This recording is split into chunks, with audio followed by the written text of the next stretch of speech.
Olá pessoal, estamos de volta aqui para tratar do assunto que estamos falando, conversando, que é a cosmovisão cristã.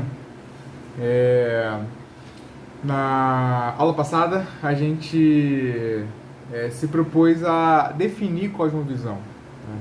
E aí, fazendo aqui uma recapitulação aqui bem rápida, a gente viu que cosmovisão é uma forma de enxergar o mundo, uma forma de enxergar a realidade, a existência, uma forma de enxergar a vida, né?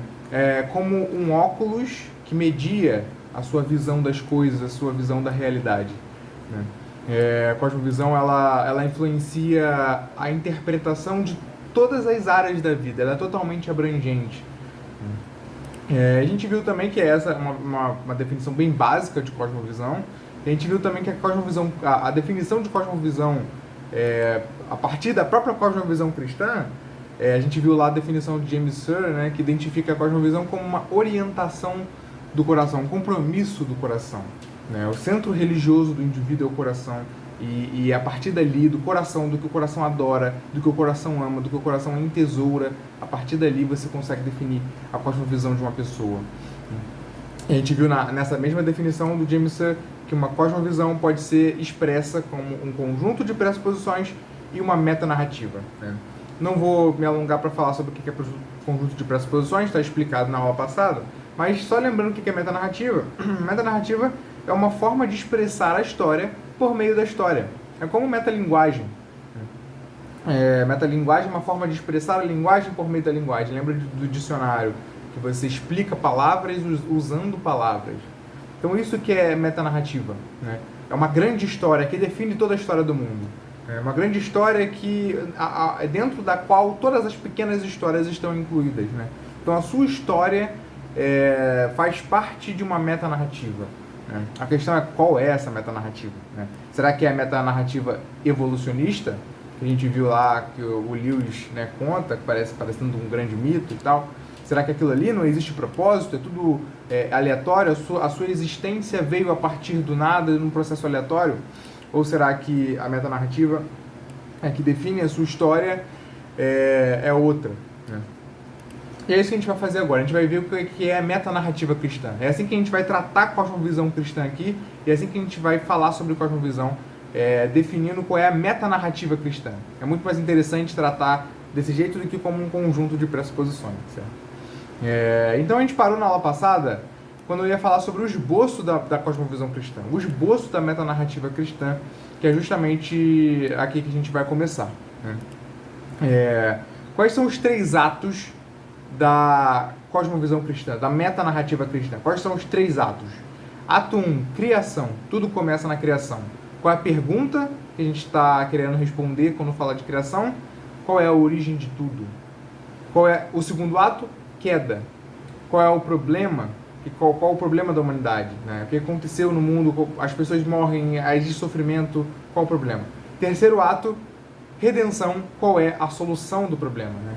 E aí existe um possível quarto ato que eu vou deixar junto com o terceiro, que seria a consumação. A gente vai explicar melhor depois nas próximas aulas. Mas esse é o esboço. Criação, queda e redenção. E se você transforma isso em perguntas, como botei, qual a origem de tudo, qual é o problema, qual é a solução, você tem até uma forma de julgar outras cosmovisões. Porque essas três perguntas são perguntas que qualquer cosmovisão vai precisar dar uma resposta, né? Então, qual é a resposta que outras cosmovisões dão para essas perguntas? Vamos ver os exemplos? O marxismo identifica na matéria a origem de todas as coisas. E qual é o grande problema? O surgimento da propriedade privada. E qual é a solução para esse problema? É a emancipação das classes oprimidas por meio da revolução. Derrubar os tiranos e criar o paraíso original do comunismo primitivo. Lembrando que aqui eu não sou nenhum teórico do comunismo, não entendo do marxismo, né? Não entendo isso, né? Nunca li Marx e tal. Estou citando aqui o que eu li num livro, então, enfim. Só estou querendo exemplificar a ideia. A ideia não é ser totalmente preciso a respeito do assunto, né? Enfim, me perdoem por qualquer imprecisão teórica aqui, né? Só um exemplo. Outro exemplo é o anarcocapitalismo, né? A entidade pré-existente é a lei natural, a lei de propriedade privada.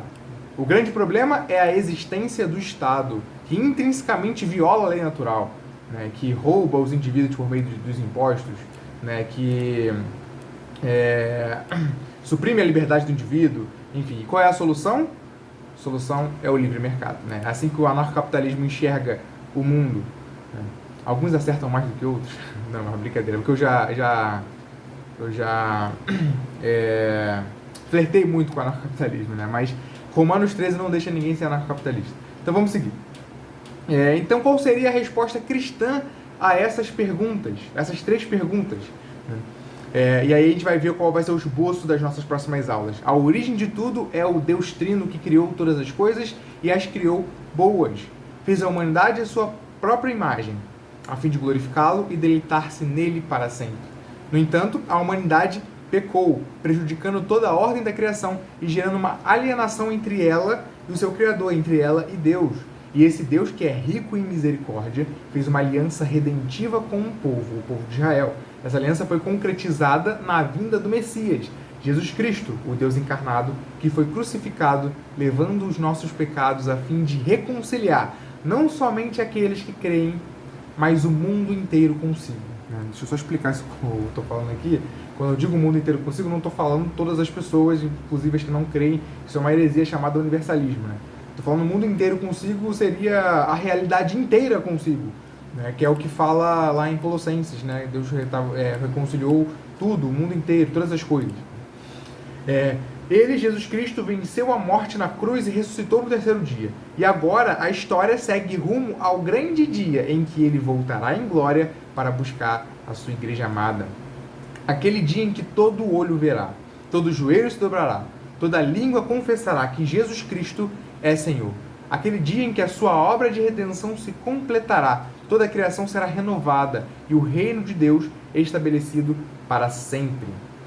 Nossa vida nesse mundo terá sido apenas a capa e a primeira página do livro, pois no mundo vindouro finalmente começará o capítulo 1 da grande história que ninguém jamais leu, a história que continua eternamente e na qual cada capítulo é melhor do que o anterior, fazendo aqui alusão a Crônicas de Nárnia, né, no finalzinho. A última frase de Crônicas de Nárnia, o Lewis fala isso aqui.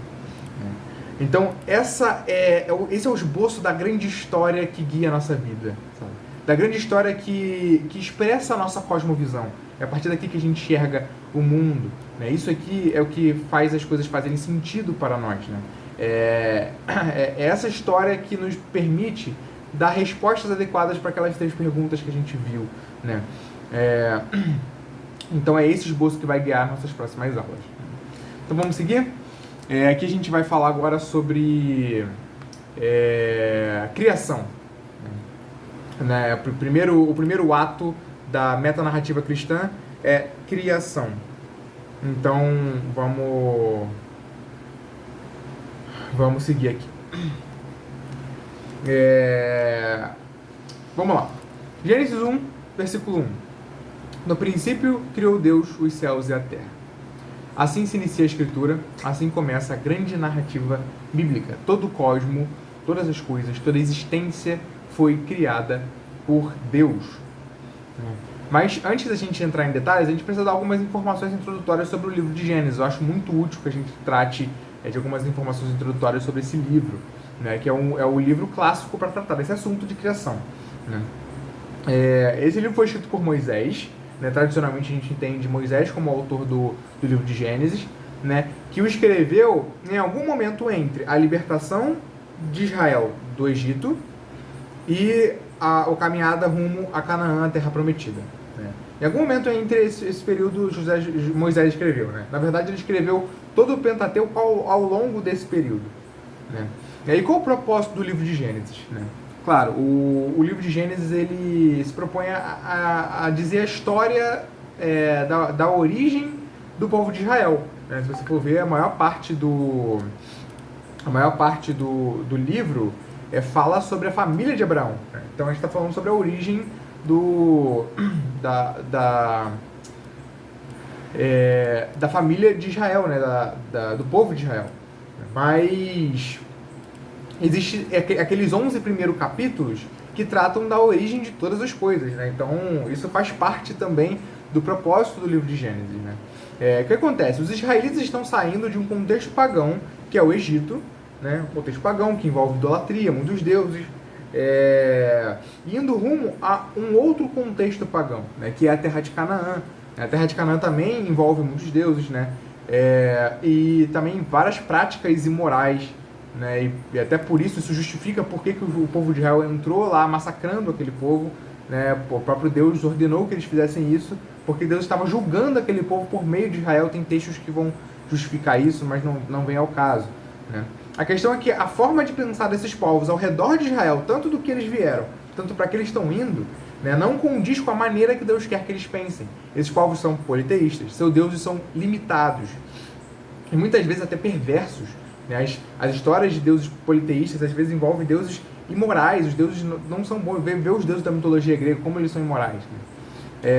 E o ser humano, a criação humana, o ser humano não é visto como uma criatura de imenso valor, mas meramente como um serviçal dos deuses. É assim como as religiões pagãs normalmente viam o papel do ser humano no mundo, né, na existência. E além disso, não há nada de inerentemente bom no mundo, na criação. Pois normalmente, nessas mitologias, as coisas vêm à existência casualmente, sem querer pelos deuses. Muitas vezes, sem querer, os deuses criam as coisas, né? Às vezes, um deus está brigando com o outro e acaba criando alguma coisa. Ou, enfim, várias histórias assim, né? Então, o que significa isso? Não há propósito, não há um enredo bem construído para a história da realidade. Não há um rumo, não há um fim rumo ao qual as coisas se encaminham, né? Então, é essa visão de mundo que está influenciando ali os israelitas, né? E aí vem Moisés, inspirado pelo Espírito Santo, e escreve Gênesis com o objetivo de ajustar a cosmovisão dos israelitas. Veja, o livro de Gênesis tem o objetivo de ajustar a cosmovisão dos israelitas. Veja como cosmovisão é um assunto que está lá desde o início da Escritura, né? É o propósito do primeiro livro da Bíblia, né? As histórias contadas nos primeiros 11 capítulos são bem semelhantes às tradições de outras culturas pagãs, né? Isso aqui é muito interessante, porque se você for ver várias histórias, mitologias em toda a história da humanidade, em vários locais diferentes, você vê histórias muito parecidas com as que são contadas nos primeiros 11 capítulos da Bíblia, né? Algumas pessoas ficam até com crise de fé quando vê isso aí, falam, a Bíblia copiou, a Bíblia não é original. Não tem nenhuma necessidade disso. Talvez seja até prova de que essas histórias realmente aconteceram, né? Porque de um mesmo lugar veio essa tradição, e aí várias histórias contam elas de várias maneiras e tal. Mas a questão não é nem essa, né? O mais importante é que qualquer um, ali daquela realidade, um cananeu, um egípcio, que lesse o Gênesis, ele reconheceria aquelas histórias, porque na mitologia deles, na cultura deles, na tradição deles, existem histórias muito parecidas com essas, né? Você tem, por exemplo, a Epopeia de Gilgamesh, que você tem ali um relato do dilúvio, muito parecido com o relato que a gente tem na escritura. Você tem histórias também, documentos também que mostram histórias parecidas com a Torre de Babel, né? Você tem muito isso.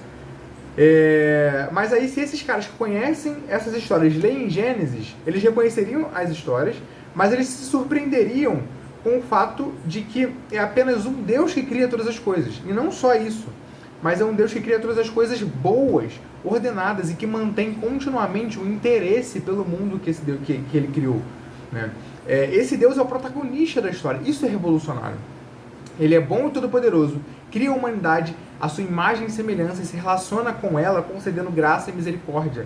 Essas características que são mais importantes nesses primeiros 11 capítulos de Gênesis. É isso que Moisés está querendo ajustar, sabe? Sabe essas histórias que a gente já conhece, as histórias que a gente recebeu por tradição, essas histórias que todo mundo aqui em volta de nós conhece, a gente enxerga elas de uma forma muito diferente. É o único Deus que cria todas as coisas, é o único Deus bom, que cria todas as coisas boas, que cria a humanidade com valor, com dignidade, a sua imagem e semelhança. Não são apenas os reis que são divinos, né, que têm a imagem divina, né, mas na verdade todas as pessoas, ou seja, somos iguais, né, somos igualmente valiosos, dignos, né? Enfim, veja como faz diferença enxergar as coisas dessa forma, veja como faz diferença dar esse panorama do propósito de Gênesis, né? Porque é ali que a gente vai encontrar informações interessantes a respeito da nossa, para ajustar a nossa cosmovisão, né? Então, a Escritura se mostra extremamente atual, né? Os cristãos, em qualquer período da história, vão estar rodeados de ímpios e sempre terão que ir contra a forma vigente de pensar, sem se amoldar ao padrão desse mundo, como diz lá em Romanos 12, 2. Daí a imensa importância da doutrina da criação para a cosmovisão cristã, assim como foi para a cosmovisão dos israelitas. Então agora a gente vai, sem mais delongas, entrar, né, no assunto em questão. Né? Vamos falar sobre criação. Então vamos lá. A primeira coisa que a gente sabe sobre criação é que foi Deus quem criou todas as coisas. Então a gente precisa começar falando rapidamente quem é esse Deus. É interessante que nós, que vivemos deste lado da cruz, depois de Jesus, sabemos mais sobre Deus do que os primeiros capítulos de Gênesis podem nos revelar. Afinal, como diz João no capítulo 1, a revelação que Moisés e os israelitas não tinham, no princípio era aquele que é a palavra, ele estava com Deus e era Deus. Jesus Cristo, o verbo que se fez carne e habitou entre nós, revela o caráter trinitário de Deus. Ou seja, uma boa cosmovisão cristã precisa começar com a Trindade, tendo Jesus Cristo como centro. Então essas duas coisas são muito importantes para a gente entender quem é Deus. Em primeiro lugar, a gente precisa entender que a gente está falando de um Deus trino. Em segundo lugar, a gente está falando de uma das pessoas da Trindade sendo centralizadas nessa história. A segunda pessoa da Trindade, os cristãos precisam, para ser dignos desse nome, os cristãos, para ser dignos do nome cristão, precisam confessar o senhorio de Cristo, da segunda pessoa da Trindade. Confessar que ele é o resplendor da glória de Deus e a expressão exata do seu ser. Que nele foram criadas todas as coisas nos céus e na terra e que nele tudo subsiste. Os cristãos precisam confessar que ele é o salvador de todos os homens, especialmente dos que creem, e que um dia voltará para julgar os vivos e os mortos. A centralidade de Jesus é importantíssima numa cosmovisão cristã, senão ela não se chamaria cristã, obviamente. Né? Olha só o que diz lá no livro Introdução à Cosmovisão Cristã, que eu já citei na semana passada, e é um livro que eu tenho usado bastante, a gente vai usar bastante esse livro, inclusive eu recomendo demais que vocês leiam. Olha só essa citação. Confessar que Jesus é Senhor é dizer que Jesus, junto com o Pai e o Espírito, criou todas as coisas. Ele sustenta e mantém todas as coisas. Ele governa a história e a dirige rumo ao objetivo dela. Ele restaura e renova todas as coisas e no final julgará todas as coisas. Se confessarmos apenas Jesus é meu salvador pessoal e negligenciarmos Jesus é criador, regente, redentor e juiz, então temos uma cosmovisão atrofiada. Uma cosmovisão bíblica tem a ver com entender corretamente quem é Jesus. Isso é importantíssimo. Né? Então, como eu estou falando, centralidade de Jesus e caráter trinitário de Deus são o ponto de partida para a cosmovisão cristã. E aí vamos ver o que se deriva disso. Em primeiro lugar, o fato de Deus ser trino. O que se deriva disso é que a gente tem a origem do mundo, né, da criação, em um Deus pessoal. Isso faz toda a diferença. Né? Vamos lá, os muçulmanos, né, os muçulmanos e os judeus, eles também acreditam que a origem do mundo vem de um Deus pessoal. Eles também creem nisso, eles concordam com isso junto conosco. Né? Porém, a Trindade dá um caráter mais profundo à pessoalidade de Deus. Porque Deus, antes de criar o mundo, não estava sozinho, solitário. Ele estava num relacionamento de amor e autoglorificação entre as três pessoas da Trindade. Né? Então você tem uma verdadeira pessoalidade em Deus. E o que significa que o mundo não tem uma origem num ser pessoal? Significa que ele não é uma emanação que surgiu aleatoriamente de uma força ou energia inconsciente, né? Mas é fruto de um ato deliberativo. Deus decidiu criar com motivos específicos para isso. Ou seja, se a origem é um Deus pessoal, isso significa que o mundo vem por meio de uma decisão de Deus. Deus, que é pessoal, é capaz de decidir, decide criar. E se ele decide criar, ele tem propósitos e motivos para isso. E o fato de ser trino, como eu venho falado, né, diferente de um judeu ou de um islâmico, que acredita também que Deus que um Deus pessoal criou tudo, né, mas que não é trino, né, que é solitário, diferente disso, nós que cremos num Deus trino, cremos que ele não criou por carência ou necessidade. Deus não precisava se relacionar com ninguém, porque ele já estava se relacionando. Ele não precisava de ninguém para amá-lo, ou para amar, porque ele já estava amando. Ele não precisava de ninguém para glorificá-lo, porque ele já era glorificado entre as três pessoas da Trindade. Na relação trinitária, um glorifica o outro sempre. né? Então, ele não cria por necessidade, por carência, por nada desse tipo de coisa. Ele cria por quê?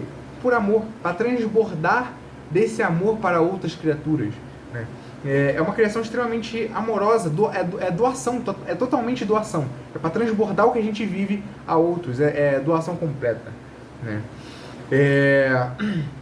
Então, veja como faz diferença enxergar as coisas dessa forma, partindo da Trindade. E aí, como eu falei, se Deus criou com um ato deliberativo, uma escolha, ele tem um propósito. E qual é esse propósito? E aí que a revelação de Jesus como centro da Trindade faz toda a diferença.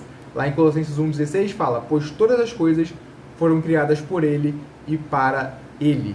Então ele é o propósito, ele é o rumo para onde a história se encaminha. Cristo é o centro. A gente nunca pode ver a humanidade como o centro das coisas, né? A humanidade foi dada uma honra gigantesca. Dentre todas as criaturas, a humanidade talvez não, com certeza, é a mais honra, mais digna, a mais honrada, mais digna. Ela é o centro da criação no sentido das coisas criadas, de fato. Mas o centro da criação, de fato, é Cristo. Ele é o propósito, ele é o motivo pelo qual as coisas são criadas, né? Isso é muito importante, né? Tem um pregador, o David Leonardo, é um pregador conhecido aí e tal, sem querer ficar fazendo crítica, ficar lacrando aqui, sem querer fazendo criticazinha, mas não tem como não falar, né, desse tipo de coisa. Ele tem uma frase que ele diz do Evangelho, Jesus é o centro, mas de Jesus você é o centro, né? Isso não condiz com a realidade bíblica, porque o centro de todas as coisas, o centro de toda a criação, que envolve também o Evangelho, mas toda a criação é o próprio Jesus. E a Trindade decidiu centralizar Jesus. A humanidade tem um papel importante nessa história, mas ela nós não somos os protagonistas. A gente tem que tirar a gente do centro das coisas, né? Cristo é o centro. Cristo é o centro de si mesmo. A Trindade é o centro de si mesma. Deus glorifica a si mesmo. E isso, por mais que possa soar arrogante, egocêntrico da parte de Deus, isso é o ato mais altruísta que Deus pode ter, porque as suas criaturas são mais satisfeitas em um Deus que é glorificado e autocentrado, né? Porque um Deus autocentrado, nosso Deus, quando é autocentrado, é um Deus que transborda alegria, amor, transborda glória, né? E cria a humanidade, enfim. Então, isso aqui é muito importante. Deus Trino, centralidade da segunda pessoa da Trindade. Então, vamos lá. Deus criou todas as coisas, né? Acabei de citar aqui o Colossenses 1,16, que fala sobre o propósito da criação, que tudo foi criado por ele e para ele. E agora eu quero citar Colossenses 1,17, que fala nele tudo subsiste, né? E aqui eu estou citando isso para a gente falar agora sobre a doutrina da providência, né? Apesar da importância dessa doutrina, ela é muitas vezes, ao meu ver, negligenciada pelos evangélicos em geral. Ou talvez não negligenciada exatamente, mas acho que é mal compreendida. Acho que a gente não leva ela ao máximo que ela pode nos levar, né? Porque de acordo com as escrituras, Deus não apenas cria o mundo, ele sustenta o mundo, ele mantém o mundo nas suas mãos, né? Cada pedaço da criação está debaixo da monitoração e do sustento do seu Criador, né? Ele detém o controle minucioso do universo e guia todos os acontecimentos, sejam naturais ou sobrenaturais, para cumprir os seus propósitos. Isso aqui é muito importante, porque a gente costuma pensar que a realidade do mundo está caminhando sozinha.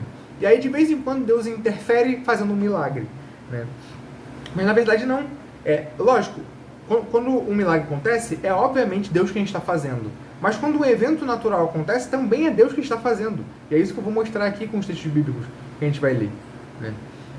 Deus cuida da sua criação e garante que ela tomará o curso que ele planejou, né? Ou seja, a doutrina da providência também envolve não só o controle de Deus, mas o controle rumo a um objetivo. Ele está guiando a história. Olha só o que diz lá em Salmo 33, 11.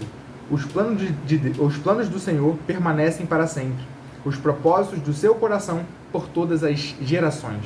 Ele mantém os seus planos, isso permanece, ele vai guiá-lo, esse propósito, a história rumo ao que ele decidiu, né?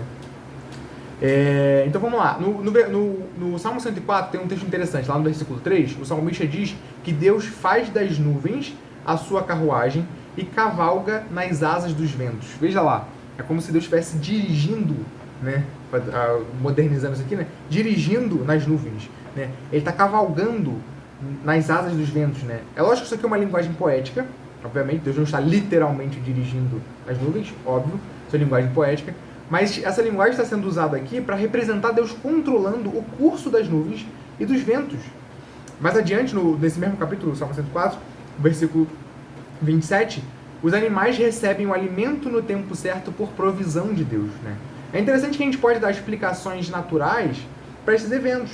A ciência pode vir explicar por que as nuvens andam, por que os ventos existem e caminham, né, rumo a algum lugar. A ciência pode dar uma explicação, né, em termos de biologia ali, de como funciona a cadeia alimentar e por que os animais se alimentam daquela forma, enfim. Podem dar N explicações naturais que são absolutamente plausíveis, né? Mas nada muda o fato de que esses fenômenos acontecem por ordem do Criador, debaixo do seu governo e do seu propósito, né? Isso é uma coisa que a gente normalmente não imagina. Existe uma... Na tentativa de interagir, né, ciência e fé, o que eu acho muito importante, acho muito interessante que a gente faça essas interações, né, esse diálogo entre religião e ciência, que é uma coisa que o mundo secular simplesmente rompeu. Uma coisa isso aqui, outra coisa isso aqui. Ciência é verdade pública, religião é verdade pessoal. Fica na sua personalidade aqui, que a gente na ciência que vai falar publicamente o que a gente quiser e não tem religião envolvida, né? Mas eles acabam esquecendo que, lembra da definição de cosmovisão, né? Uma orientação do coração. Os cientistas fazem ciência a partir de uma orientação do coração, a partir de uma cosmovisão, a partir de pressupostos, sem neutralidade, o que influencia as suas conclusões, né? Mas enfim, nessa interação, os cristãos às vezes são um pouco maduros na maneira como fazem isso, né? E aí acabam fazendo um concordismo muito bobo, na minha opinião, né? Por exemplo, vem uma descoberta científica, a gente tenta juntar isso com a religião, achando um versículo que justifica essa descoberta científica, né? Isso não funciona, simplesmente porque a ciência de hoje é diferente da ciência de alguns séculos atrás. Para quem não sabe, a ciência muda completamente. Então, se for assim, com qual ciência a Escritura deveria concordar? Com a ciência da época de Jesus? Com a ciência da Idade Média? Com a ciência da época de Newton? Ou com a ciência newtoniana? Não, com a ciência de Einstein, né? A física de Newton é diferente da física de Einstein. A física de Einstein desbancou muita coisa da física de Newton. E aí, com o que a Bíblia tem que concordar, né? E outra coisa também que os cristãos fazem é o Deus das lacunas, o que também é muito bobo, né? Por exemplo, uma coisa que a ciência não consegue explicar. Aí vem, olha, é Deus que está aí. Aí passa o desenvolvimento científico, a ciência consegue explicar aquilo e Deus vai para longe da história, né? Essas tentativas de interar ciência e religião não são ideais. O ideal é a gente enxergar a ciência como pressupostos cristãos. Como a gente faz isso? Quando a gente vê um acontecimento natural, a gente dá uma explicação para ele, a gente usa os processos científicos para explicar. Óbvio, isso é ótimo, isso é legítimo, isso é até fruto de uma cosmovisão cristã, você experimentar o mundo, né, tentar entender como o mundo funciona, como Deus criou, mas a gente entende que esses processos naturais são regidos pelo próprio Criador, sabe? C.S. Lewis tem uma frase interessante. Quando dizemos que A rege B, A rege B, o que estamos dizendo nas entrelinhas é que Deus rege B por meio de A.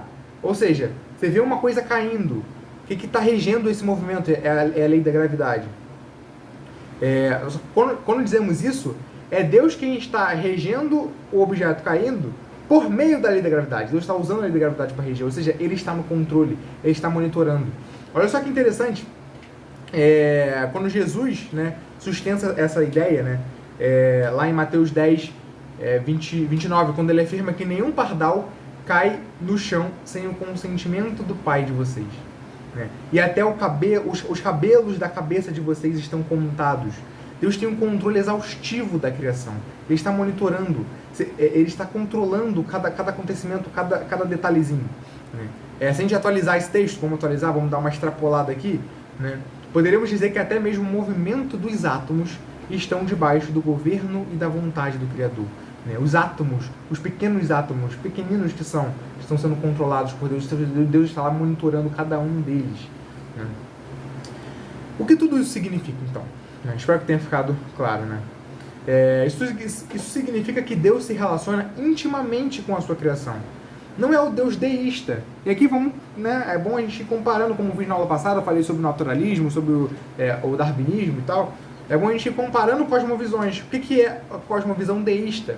É a crença de que existe um Deus, o deísta acredita que existe um Deus, mas esse Deus criou o mundo num mecanismo tão perfeito, com leis tão estritamente estabelecidas, que ele deu corda no mundo, deu o pontapé inicial e agora ele funciona sozinho e Deus não está mais se relacionando com a criação.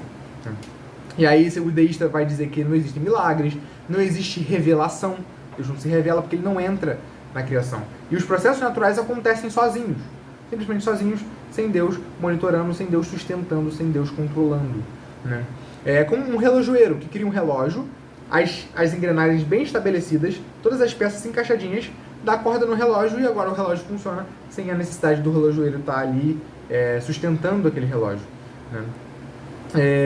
Mas não é assim que funciona na cosmovisão cristã. O Deus cristão, ele realmente cria tudo bem ordenado. O universo é uniforme, o universo é ordenado, as leis naturais funcionam. É assim que, ordinariamente, o mundo funciona, por meio de leis naturais, né? Porém, isso não significa que o universo não dependa do seu Criador. Não significa que Deus não mantém sua criação dependente do seu sustento.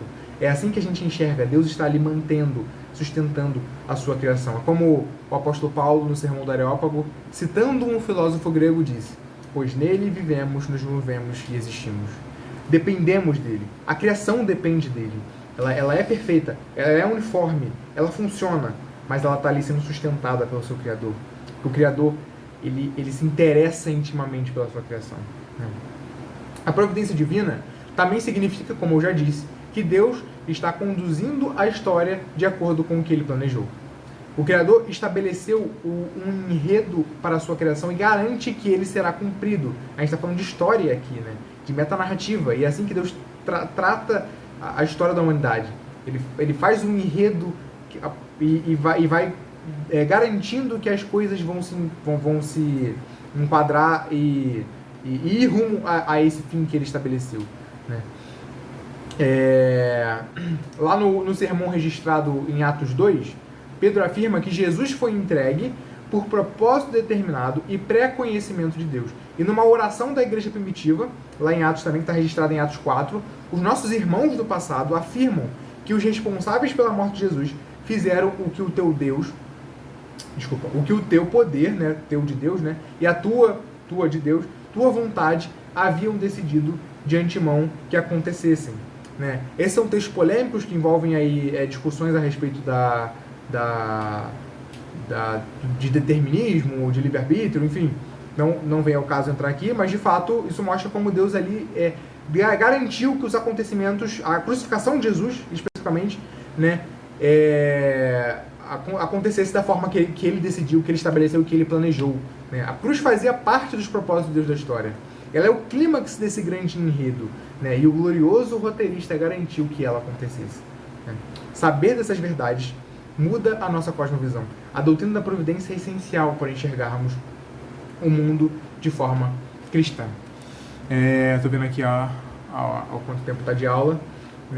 Já são 33 minutos de aula. Então eu vou parar por aqui. Acho que já está bom. Na aula que vem a gente vai falar sobre o caráter do mundo criado. A gente vai seguir nessa linha, o caráter do mundo criado. Depois vamos falar sobre a criação da humanidade, né?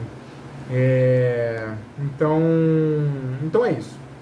Vamos ficar por aqui. Espero que tenha ficado claro, né?